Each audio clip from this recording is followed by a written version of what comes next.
하나님 말씀은 누가복음 22장 39절에서 46절까지 말씀입니다. 누가복음 22장 39절에서 46절까지 말씀 번갈아 가면서 읽습니다. 제가 먼저 읽겠습니다. 예수께서 나가사 습관을 따라 감람산에 가시매 제자를 또 따라갔더니 그곳에 이르러 그들에게 이르시되 유혹에 빠지지 않게 기도하라 하시고 그들을 떠나 돌 던질 만큼 가서 무릎을 꿇고 기도하여 이르시되 아버지여 만일 아버지의 뜻이거든 이 잔을 내게서 옮기시옵소서. 그러나 내 원대로 마시옵고 아버지의 원대로 되기를 원하나이다 하시니 천사가 하늘로부터 예수께 나타나 힘을 더하더라. 예수께서 힘쓰고 애써 더욱 간절히 기도하시니 땀이 땅에 떨어지는 핏방울같이 되더라. 45절 46절 함께 읽습니다. 기도 후에 일어나 제자들에게 가서 슬픔으로 인하여 잠든 것을 보시고 이르시되 어찌하여 자느냐 시험에 들지 않게 일어나 기도하라 하시니라. 아멘. 기도하고 말씀 선포합니다. 하나님 아버지, 올 한 해 또 마지막 주일을 맞이하였습니다. 우리의 삶의 끝을 예배로 올려드리는 저희 삶이 되게 해주시고 오늘의 마지막 주신 말씀 붙들고 믿음으로 살아가게 하여 주옵소서.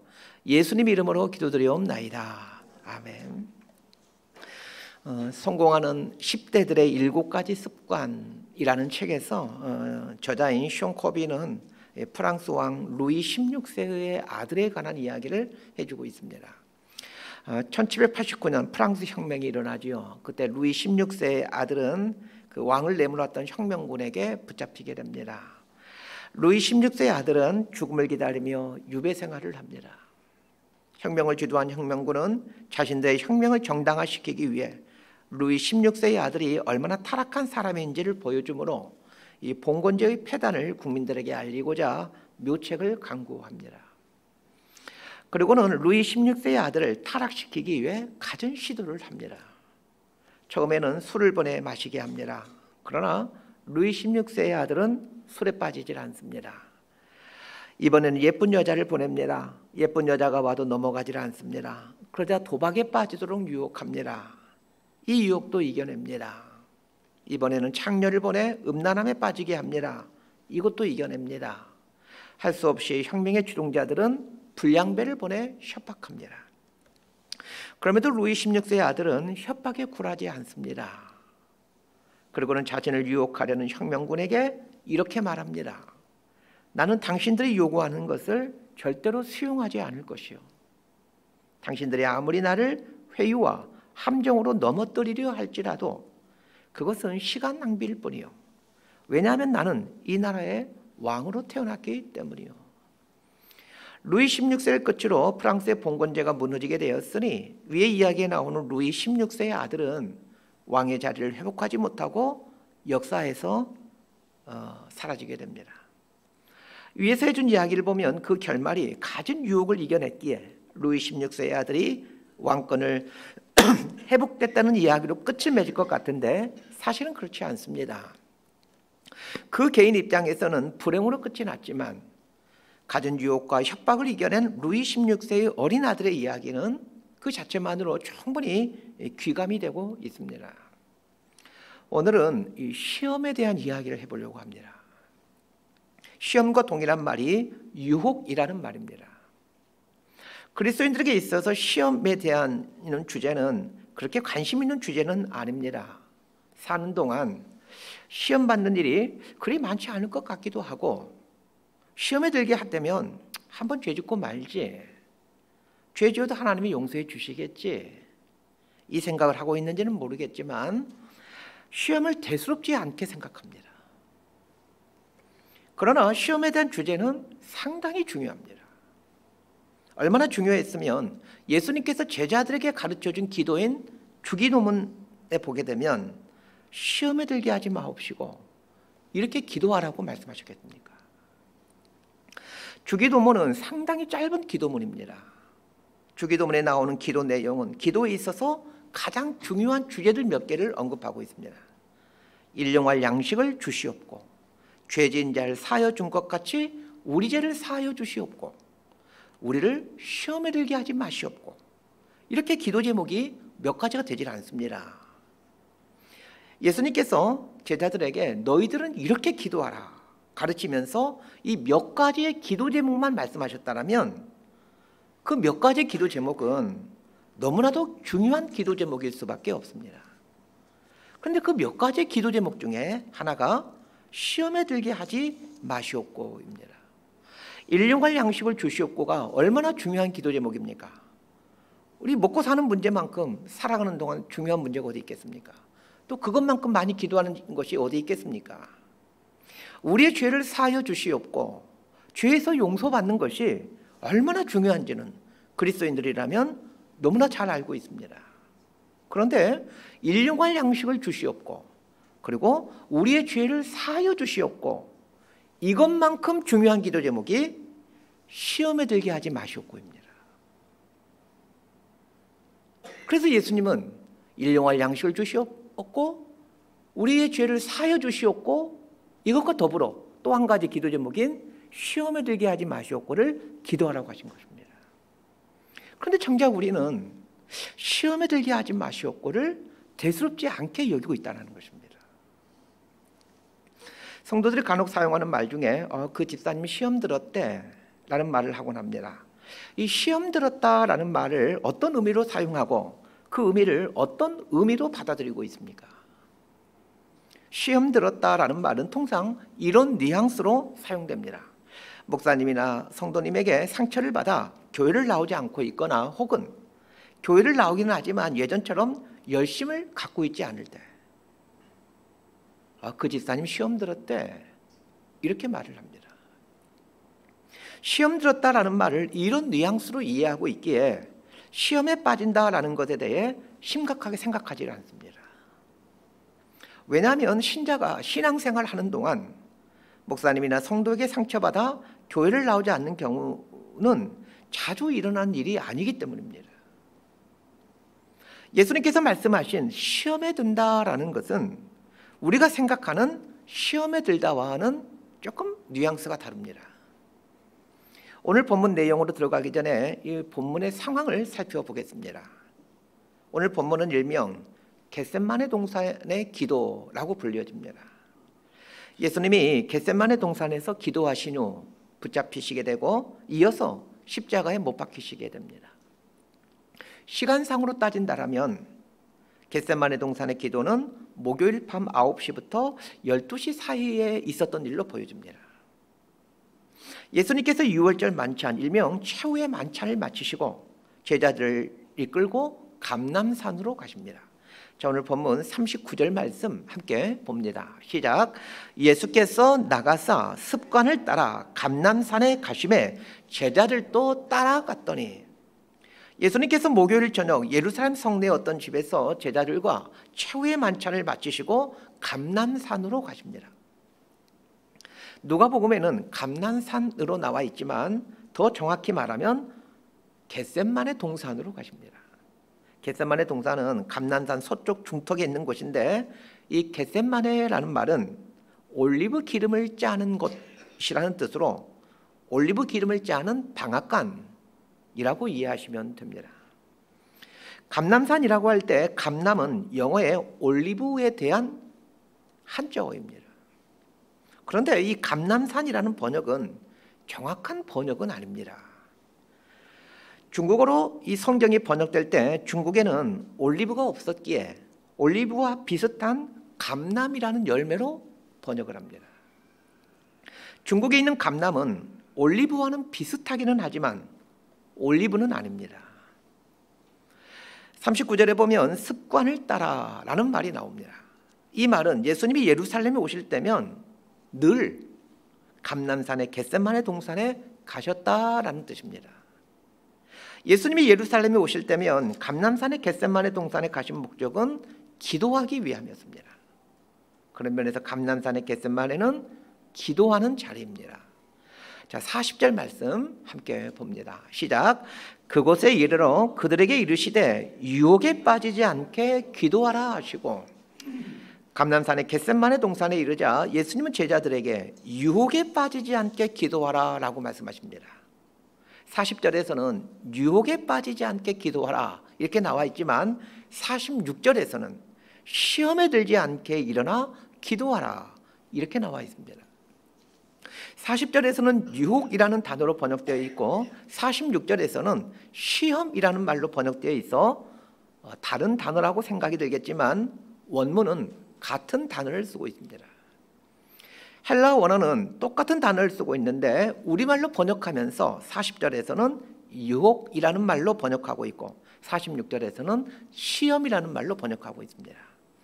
이왕이면 같은 단어로 번역할 일이지 40절에서는 유혹이라는 말로 번역했고 46절에서는 시험이라고 다르게 번역한 게 조금 이해가 되질 않습니다. 편의를 위해 저는 시험이라는 말로 통일해서 사용하겠습니다. 예수님께서 제자들에게 시험에 빠지지 않게 기도하라 라고 말씀하셨습니다. 자, 예수님의 이 말씀을 통해 유추해 볼 수 있는 것이 있습니다. 지금 제자들이 시험에 빠져 있거나 최소한 시험에 빠질 가능성이 아주 높은 상황이 있다는 것입니다. 그러면 묻겠습니다. 제자들은 도대체 무슨 시험에 빠져 있는 것입니까? 시험에 빠진다라는 말의 정확한 의미를 알기 위해서는 두 단어의 뜻을 알아야 합니다.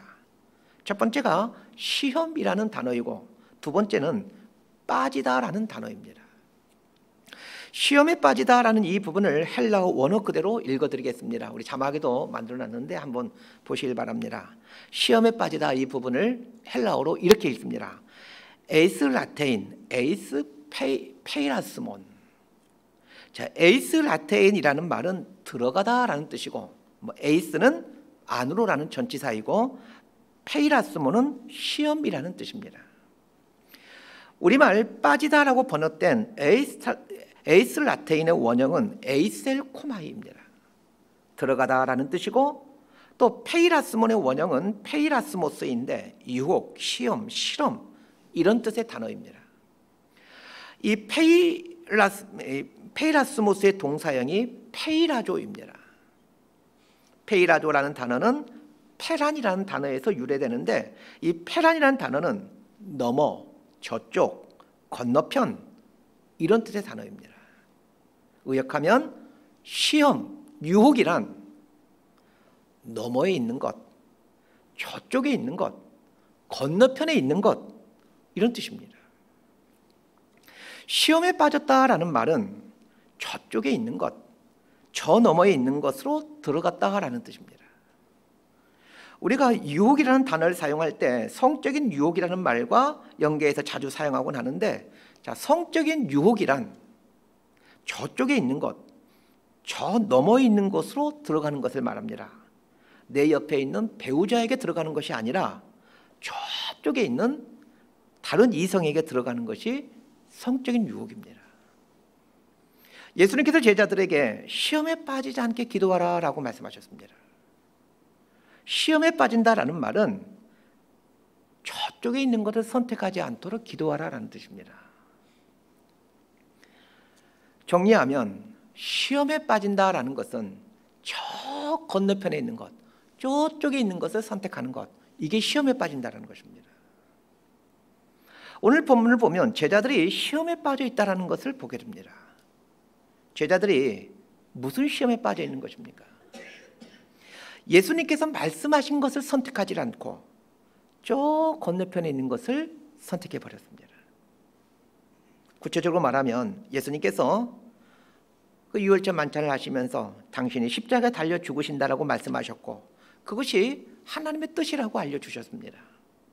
그런데 제자들은 예수님이 말씀하신 그 하나님의 뜻을 받아들이지 않고 선택하지 않고 저 건너편에 있는 자신들의 뜻을 선택했습니다. 그렇다면 시험에 빠진다는 것이 무슨 뜻인지 알게 됩니다. 하나님의 뜻이 아닌 저 편에 있는 내가 원하는 것을 선택하는 것이 시험에 빠진다라는 의미입니다. 시험에 빠진다라는 의미가 하나님의 뜻이 아닌 저 편에 있는 내가 원하는 것을 선택하는 것이라고 했는데 자, 이 정의를 가지고 예수님이 가르쳐 주신 주기도문의 내용인 시험에 들게 하지 마시옵고라는 말을 한번 생각해 봅시다. 예수님이 가르쳐 준 주기도문에 시험에 들게 하지 마시옵고라는 말은 하나님의 뜻이 아닌 저편에 있는 내가 원하는 것을 선택하지 않게 하옵시고 라는 말입니다. 그런데 잘 생각해 보십시오. 우리는 매 순간 하나님의 뜻이 아닌 저편에 있는 내가 원하는 것을 선택하는 일을 하지 않습니까? 하루에도 몇 번씩 하나님의 뜻이 아닌 저편에 있는 내가 원하는 것을 선택하고 있기에 예수님은 그 중요한 주기도문에서 시험에 들게 하지 마시옵고 라고 기도하라고 하신 것입니다. 마치 우리가 일용할 양식을 주시옵고 일용할 양식을 위해서 매일 매 순간 기도하는 것처럼 말입니다. 자, 여러분에게 묻겠습니다. 여러분은 시험에 자주 빠지십니까? 자, 그럼 뭐라고 답을 해야 되겠습니까? 네, 자주 시험에 빠집니다. 이렇게 답을 하셔야 됩니다. 자주 시험에 빠지시는데 왜 시험에 빠지지 않기를 위해서 기도하지 않으십니까? 우리는 시험에 자주 빠집니다. 그러기에 시험에 들지 않도록 기도해야 됩니다. 한 가지 질문을 더 하겠습니다. 자, 그러면 예수님은 시험에 드실까요? 예수님은 시험에 자주 직면하지만 그러나 시험에 빠지지는 않으십니다. 위에서 빠지다라고 번역된 단어가 에이스라테인이라고 말씀드렸고 이 단어의 원형이 에이셀 코마이라고 말씀드렸습니다. 에이스라테인은 능동태형입니다. 그러니까 시험에 빠진다라는 것은 내가 능동적으로 선택한다라는 말입니다. 내가 능동적으로 하나님의 뜻이 아닌 저편에 있는 내 뜻을 선택하는 것, 그것이 시험에 빠진다라는 말의 의미입니다. 예수님이라고 시험이 없는 것이 아니었습니다. 예수님도 수도 없이 하나님의 뜻이 아닌 내 뜻을 선택하고 싶은 시험 앞에 직면하셨습니다. 자, 42절 말씀을 함께 보도록 하겠습니다. 시작. 이르시되 아버지여, 만일 아버지의 뜻이거든 이 잔을 내게서 옮기시옵소서. 그러나 내 원대로 마시옵고 아버지의 원대로 되기를 원하나이다 하시니. 예수님도 아버지의 원과 당신의 원 사이에서 갈등하셨습니다. 아버지의 원이란 십자가를 지는 것이고 나의 원이란 십자가를 지지 않는 것입니다. 아버지의 원과 나의 원 사이에서 갈등하는 것은 아무런 문제가 되지 않을 뿐만 아니라 지극히 정상적인 일입니다. 하나님의 원과 저 건너편에 있는 내 원 사이에서 갈등하다가 내 원, 내 뜻을 선택하는 것이 시험에 빠지는 것입니다. 오늘 설교에서 잊지 말아야 될 첫 번째 교훈이 이 시험에 빠진다라는 것의 정확한 의미입니다. 하나님의 뜻이 아닌 내 뜻을 선택해 버리는 것, 이것이 시험에 빠지는 것입니다. 하나님의 뜻이 아닌 내 뜻을 선택하는 것이 시험에 빠지는 것인데 우리 일상에서 다 시험에 빠진다라는 것의 구체적인 한 예를 성경 말씀을 통해서 보도록 하겠습니다. 에베소서 5장 17절에서 21절까지 말씀 자막을 보고 함께 읽겠습니다. 시작. 그러므로 어리석은 자가 되지 말고 오직 주의 뜻이 무엇인가 이해하라. 술 취하지 말라. 이는 방탕한 것이니 오직 성령으로 충만함을 받으라. 시와 찬송과 신령한 노래들로 서로 화답하며 너희의 마음으로 주께 노래하며 찬송하며 범사에 우리 주 예수 그리스도의 이름으로 항상 아버지 하나님께 감사하며 그리스도를 경외함으로 피차 복종하라. 성경에는 하나님의 뜻 혹은 주의 뜻이라는 말이 자주 등장하는데 에베소서 5장 17절부터 21절 말씀을 토대로 하나님의 뜻이 아닌 내 뜻을 선택하는, 즉 시험에 빠진 삶이 무엇인지 살펴보겠습니다. 에베소서 5장 17절에서 주의 뜻이 무엇인지 이해하라 라고 말한 다음에 18절에서 술 취하지 말라. 이는 방탕한 것이니 오직 성령으로 충만을 받으라 라고 말하고 있습니다. 자, 이 문장에서 주의 뜻은 성령 충만이고 내 뜻은 술 취함입니다. 즉 술 취함을 선택하면 하나님의 뜻인 성령 충만함을 선택하지 않았기에 시험에 빠지는 것이라고 할 수 있습니다. 자, 19절 말씀대로 한다면 시와 찬송과 신령한 노래들로 서로 화답하는 것이 하나님의 뜻이라고 말합니다. 그러면 내 뜻은 무엇이겠습니까? 하나님을 향하여 찬송하지 않는 것입니다. 20절 말씀대로라면 범사에 하나님께 감사하는 것이 하나님의 뜻이고 범사에 감사하지 않는 것이 내 뜻입니다. 성경에 이렇게 수도 없이 하나님의 뜻, 주의 뜻이라는 말이 등장합니다. 이런 말이 나올 때마다 하나님의 뜻은 무엇이고 그 건너편에 있는 내 뜻은 무엇인지를 생각해 보시길 바랍니다. 그리고 내 뜻을 선택하며 산다면 그것이 시험에 빠지는 삶이라는 것을 아셔야 됩니다. 오늘 설교를 통해 깨달아야 될 것이 있다면 우리가 시험에 자주 빠지는 삶을 살고 있구나를 깨닫는 것입니다.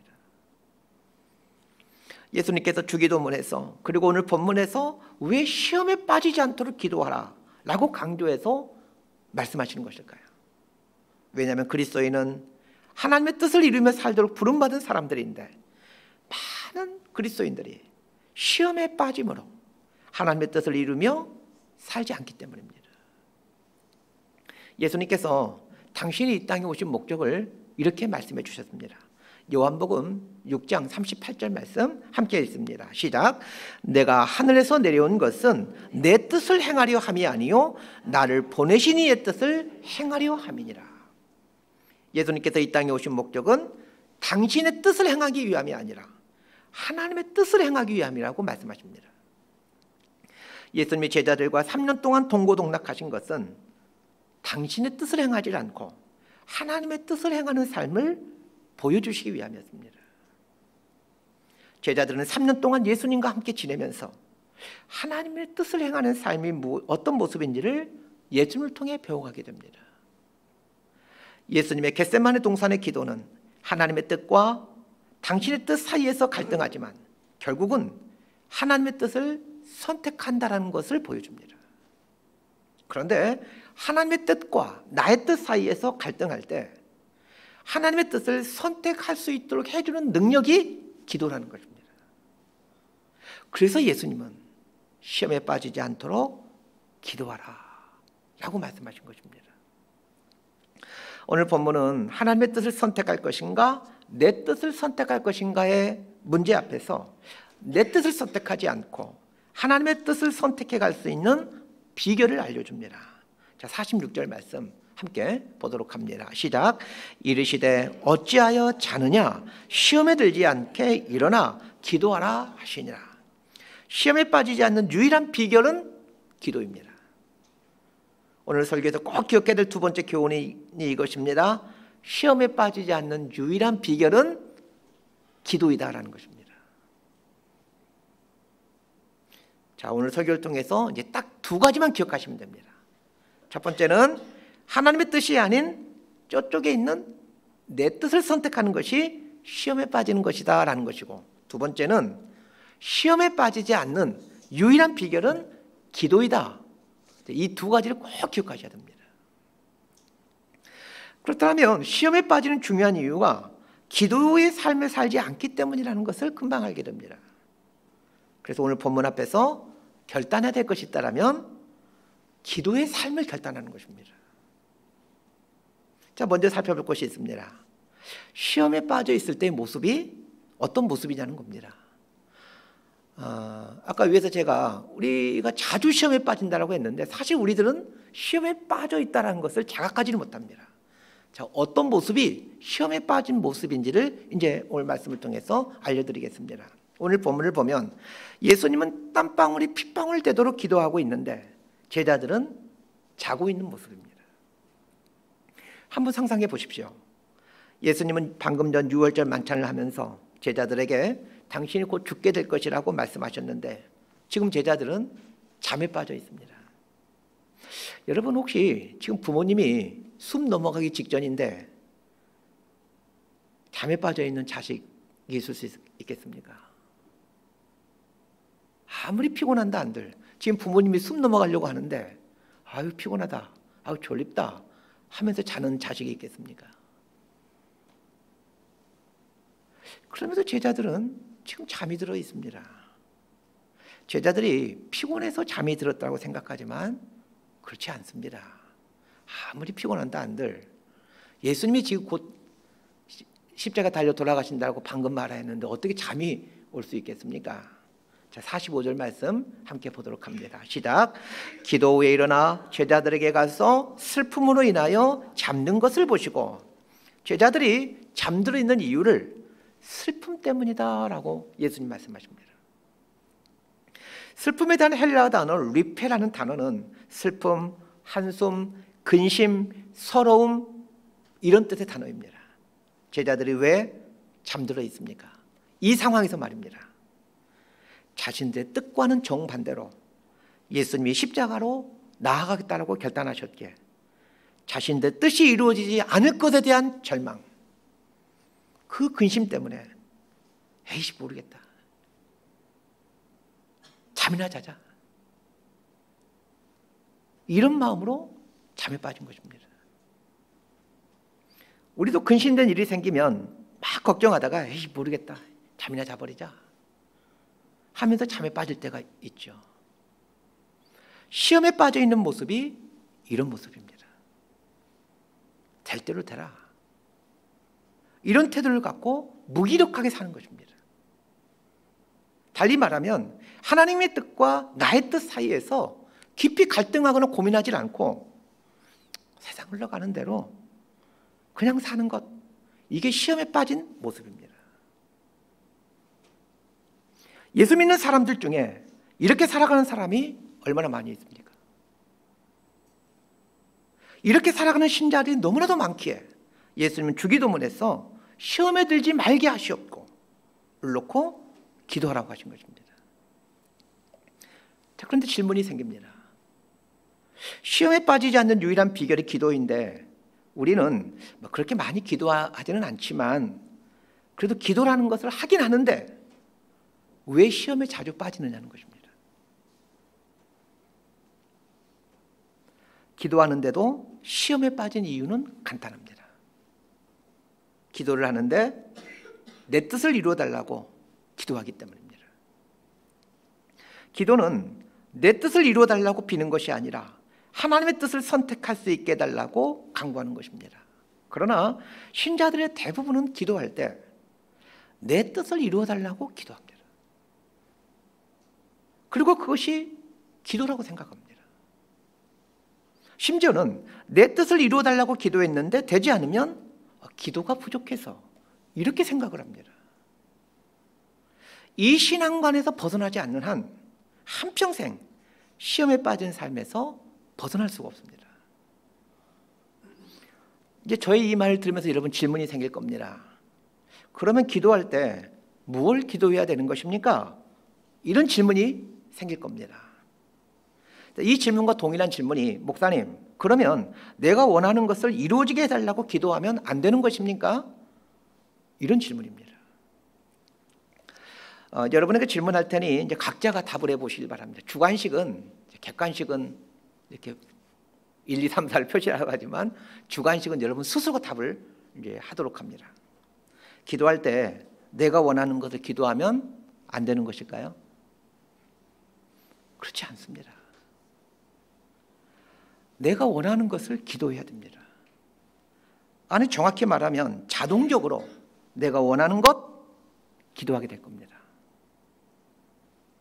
사람은 누구나 내가 원하는 것을 자동적으로 기도하게 되어 있습니다.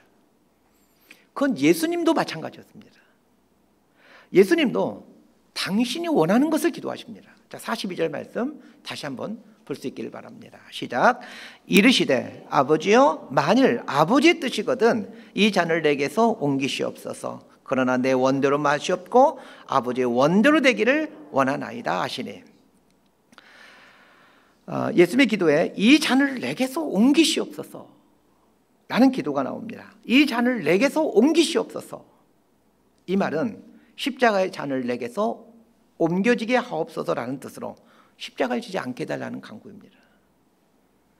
전 정말 예수님께 감사드립니다. 만약 예수님이 이 잔을 내게서 옮기시옵소서 이런 기도 없이 아버지 원대로 되기를 원하나이다 이런 기도만 했다면 제 마음이 많이 힘들 것 같습니다. 왜냐하면 나는 본능적으로 이 잔을 내게서 옮기시옵소서 이렇게 기도하고 있기 때문입니다. 그런데 예수님도 이 잔을 내게서 옮기시옵소서 이렇게 기도하고 있다는 겁니다. 그래서 마음에 안심이 됩니다. 저의 대부분의 기도도 이 잔을 내게서 옮기시옵소서에 해당되는 기도들입니다. 그래서 여러분도 기도하실 때 내가 원하는 것, 내 뜻이 이루어지게 해달라고 기도하시게 되길 바랍니다. 정확히 말하면 아마 자동으로 그렇게 기도할 겁니다. 그런데 거기서 멈추면 안 된다는 것이 핵심입니다. 내 뜻 이루어지게 해달라고 기도하면서 하나님의 마음을 헤아리시기를 바랍니다. 내 뜻 이루어지게 해달라고 기도하면서 하나님의 마음을 헤아리게 되면 떠오르는 성경 말씀이 있을 겁니다. 마태복음 6장 33절 말씀 함께 읽습니다. 시작. 그런즉 너희는 먼저 그의 나라와 그의 의를 구하라. 그리하면 이 모든 것을 너희에게 더하시리라. 어떤 분들은 이 말의 의미를 기도 앞부분에 하나님의 나라와 하나님의 의에 관련된 것을 기도하고 내가 원하는 것은 뒷부분에서 기도하라 뭐 이런 의미로 이해하신 분들도 있습니다. 그런 의미가 아닙니다.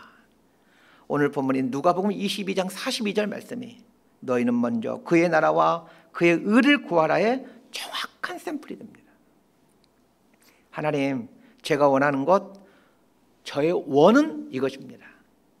그러나 하나님이 원하시는 것은 다른 것임을 압니다. 제가 원하는 대로 되었으면 정말 좋겠습니다. 그렇지만 하나님의 원이 이루어지기를 원합니다. 이것이 그의 나라와 그의 의를 구하는 기도입니다. 우리는 기도할 때 나의 뜻, 즉 나의 나라와 나의 의를 먼저 구하게 되어 있습니다. 그러나 먼저 그의 나라와 그의 의를 구하라는 예수님 말씀 기억하면서 나의 원은 이거지만 하나님의 원은 무엇입니까? 이걸 물으면서 하나님의 나라와 하나님의 의가 이루어지게 해달라고 기도해야 됩니다. 그런데 이것이 말처럼 쉽지가 않습니다. 대부분이 하나님의 나라와 하나님의 의를 구하지 않습니다. 자, 그러면 어떻게 해야 합니까? 내 뜻을 구했지만 내 뜻대로 되지 않게 되었을 때 하나님의 뜻은 다른 거였구나를 깨닫고 그 내 뜻대로 되지 않는 것에 대해서 감사하시면 됩니다. 하나님, 내 뜻대로 되지 않는 것, 내 원대로 되지 않는 것에 대해서 감사드립니다. 이것이 하나님의 뜻을 구하는 삶의 모습입니다. 그러나 기도와 관련하여 대부분의 신자들은 어떻습니까? 금식까지 하면서 내 뜻 이루어달라고 기도하고 내 뜻대로 되지 않으면 실망합니다. 그리고 우리가 통상적으로 사용하는 말, 시험 들었어의 상태가 됩니다. 우리가 통상적으로 사용하는 시험에 들었어의 상태가 되는 이유가 무엇입니까? 하나님의 나라와 하나님의 의보다 내 나라와 내 의를 위에 두고 있기 때문입니다.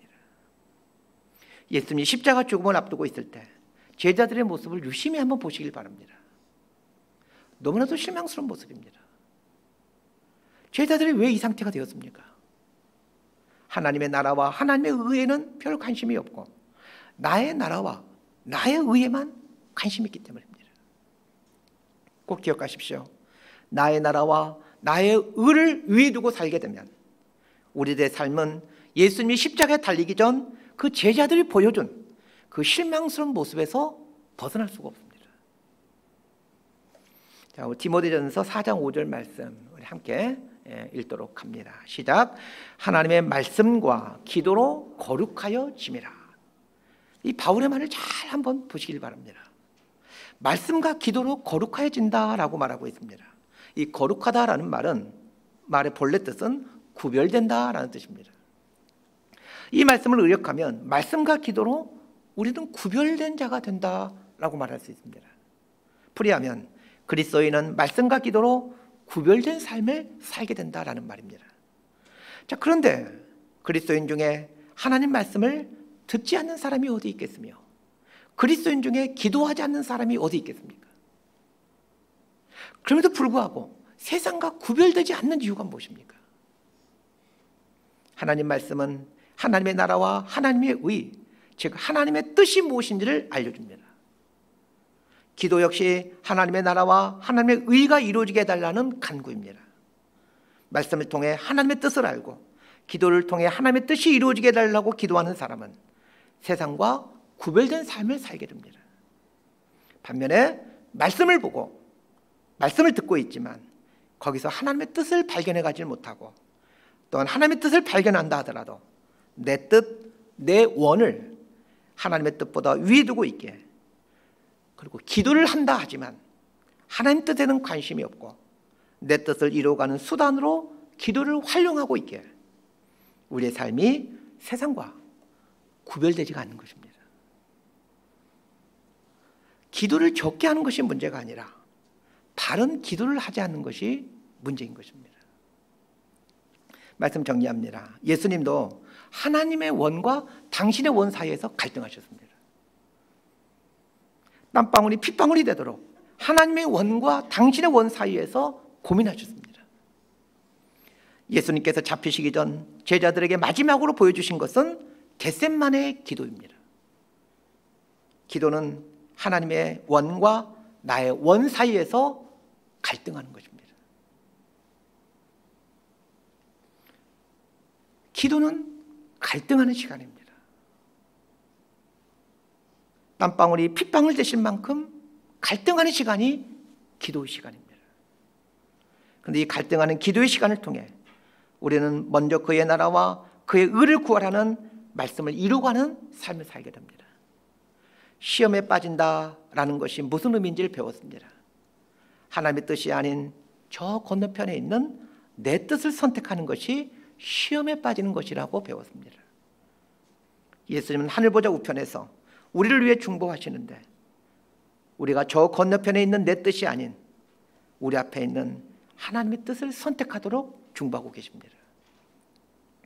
예수님께서 우리를 위해 중보하면서 저 건너편에 있는 내 뜻이 아닌 내 앞에 있는 하나님의 뜻을 선택하도록 기도하시듯이 우리 역시 기도의 자리에 나와 하나님의 뜻을 구하는 분별력을 달라고, 비록 내 뜻과 대치되지만 하나님의 뜻을 먼저 구하게 해달라는 용기를 달라고 기도해 보십시다. 이런 삶을 통하여 우리는 이 죄 많은 세상에서 시험에 빠지지 않는 삶을 살아가게 됩니다. 이렇게 신앙생활을 해가는 저와 여러분 모두가 될 수 있게 되기를 진심으로 소망하고 축복합니다. 기도하겠습니다. 하나님 아버지, 시험에 빠진다라는 것이 무슨 의미인지 배웠습니다. 내 앞에 놓여진 하나님의 뜻이 아닌 저 건너편에 있는 내 뜻, 내 원을 선택하는 것이 시험에 빠지는 것이구나 라는 것의 의미라는 걸 알게 되었습니다. 왜 쉬지 말고 기도하라 라고 성경이 이렇게 말하고 있는지 이해가 됩니다. 우리는 미련하여 내 앞에 있는 하나님의 뜻을 선택하기보다는 저 건너편에 있는 내 뜻을 구하는 어리석은 자가 될 수밖에 없기에 쉬지 말고 기도하라 라고 하셨음을 알게 됩니다. 혼탁한 세상에서 시험에 빠져 헤매이며 인생을 낭비하는 어리석은 삶을 살지 아니하도록 우리 삶을 붙들어 주시고 항상 하나님 앞에 서 있는 깨어있는 삶을 살아갈 수 있도록 우리 삶을 붙들어 주옵소서. 예수님 이름으로 기도드리옵나이다. 아멘.